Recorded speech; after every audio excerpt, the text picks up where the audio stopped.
ওনাদের বক্তব্য ছিল যদি বিএনপির সঙ্গে যায় তাহলে সরকারি দল হতে পারতো, যদি জামাতের সঙ্গে যায় তাহলে বিরোধী দল হতে পারবে।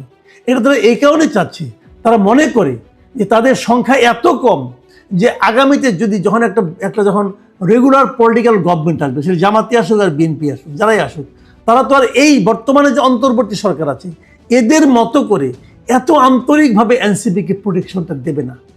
তখন যদি প্রোটেকশন এনসিপি না পায়, সারা দেশে যে আওয়ামী লীগের নেতাকর্মী আছে তাদের চাপ এই একটা এতিম এনসিপি কিভাবে সহ্য করবে?